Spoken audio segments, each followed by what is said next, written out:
حالات بہت خطرناک آ گئے. معیشت کا تو جنازہ نکل چکا ہے, لیکن سیاسی افراتفری بھی اب آگے کدھر جانا ہے معاملات کا کوئی اندازہ نہیں ہے, کیونکہ یہ بہت بڑی غلطی 4-4.5 سال پہلے ہوئی ہے کہ جو سمجھا گیا کہ بھائی ٹھیک ہے یہ سیدھے سے کرکٹر ہیں اور ہم ہماری کام کرتے رہیں گے, جو ہم کہیں گے وہ کریں گے اور چوروں سے نجات مل جائے گی. لیکن یہ کہ ان کے تو ڈانڈے بہت گہرے تھے, آپ نے ان کو ڈیپ سٹیٹ کے ساتھ کبھی جوڑ کے دیکھا ہی نہیں ہے, کس خاندان کے ساتھ ان کی رشتہ داریاں ہوئی تھیں. اور وہ اس زمانے میں ایک جاننے والے تھے, ذرا ان کے تعلقات تھے اندر تک, تو میں نے ان سے کہا تھا کہ جب آپ انہیں نکالنے پہ آئیں گے تو آپ کو پتہ چلے گا کہ یہ کیا چیزیں ہیں. تو ابھی تو آپ نے صرف ایک جھلک دیکھی ہے, اس کے آگے دیکھیے گا, اس کے آگے یہ جو ان کی سوشل میڈیا ٹیم ہے ان کے پاس کیا جو راز ہوں گے وہ جو کھولیں گے, اور وہ کھول سکتے ہیں.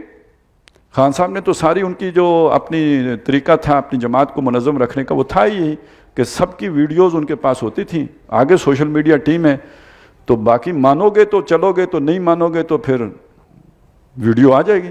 وہ نیب والے کی نہیں آگے تھی, وہ سر سے پیر والا, اور ایک ہی آئی, اس کے بعد جو حکم ملا وہ کرتے چلے گئے.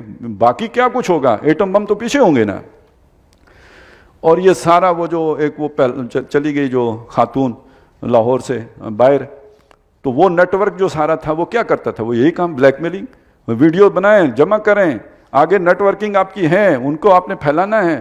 تو کون کون ہوگا جس کا سارا کچھ نہیں ہوگا, اور کیا کیا نہیں ہوگا, اور اس کے پیچھے پھر اب کون آئے گا.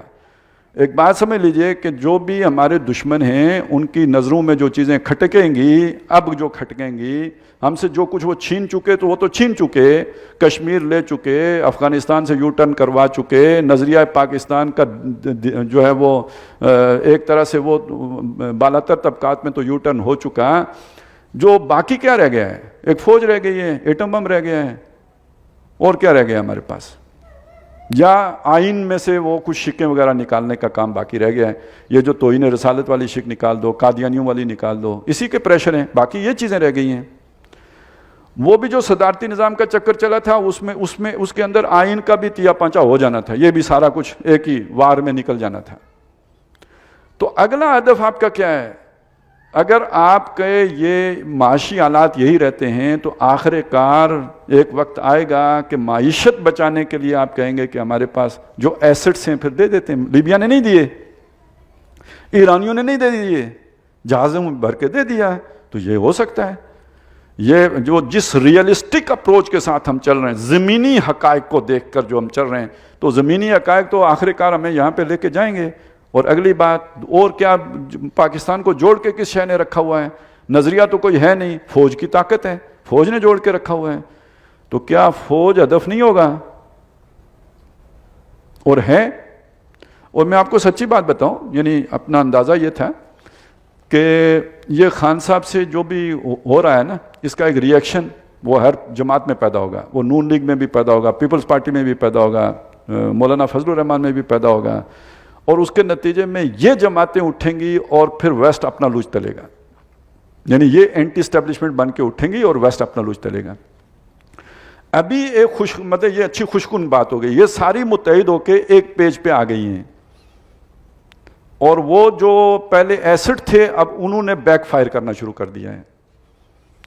اور یہ ساری تفصیل میں نے آپ کے سامنے اس لیے رکھی ہے, یہ سارے ہمارے ادارے ہیں, ان سے غلطیاں ہوتی ہیں, ہم ان پہ تنقید کرتے ہیں اور شدید والی کرتے ہیں, لیکن یہ کہ یہ تنقید خیر خواہانہ ناصحانہ تنقید ہوتی ہے, یہ دشمنوں والی تنقید نہیں. ہم ان کے دشمن نہیں ہیں, اور اگر کوئی ان کا دشمن بن کے آئے, ان کو ختم کرنے کے آئے, تو ہم اس کے اعلی کار نہ بنیں. یعنی یہ جو بھی اگر کوئی مخالفت ہو یا کوئی تنقید ہو تو وہ اندھی بیری نہیں ہونی چاہیے کہ اس کا فائدہ دشمن اٹھائیں, کیونکہ یہ اگر ادارے ختم ہو گئے ہمارا وجود باقی نہیں رہے گا.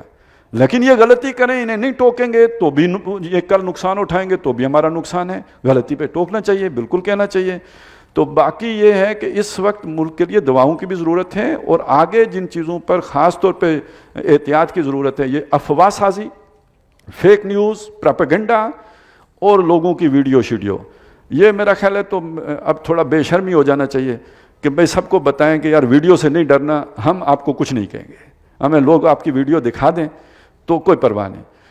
90s میں خان صاحب سے کہا تھا کہ یار آپ کی بھی جو زندگی گزری ہے اچھی گزری ہے، جو ہم سب کو پتہ ہے، اعلان کر دیں میں ایسا تھا، کم از کم اس کے بعد بلیک میل نہیں ہوں گے۔ یوسف علیہ السلام نے بھی تو یہی کیا تھا نا، جو الزام لگا تھا پہلے دھویا، اس کے بعد ذمہ داری قبول کی۔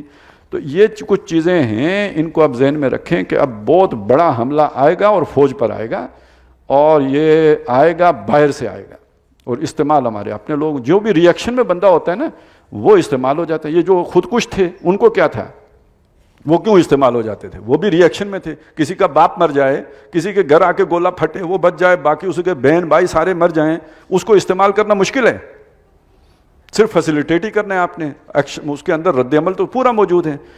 تو جن کو ابھی 10 سال کا وعدہ ہم نے کیا تھا، اور وہ لوگ بھی بڑے جذباتی لوگ ہیں، ابھی شام غریباں کی کیفیت ہے، تو وہ بھی استعمال ہوں گے۔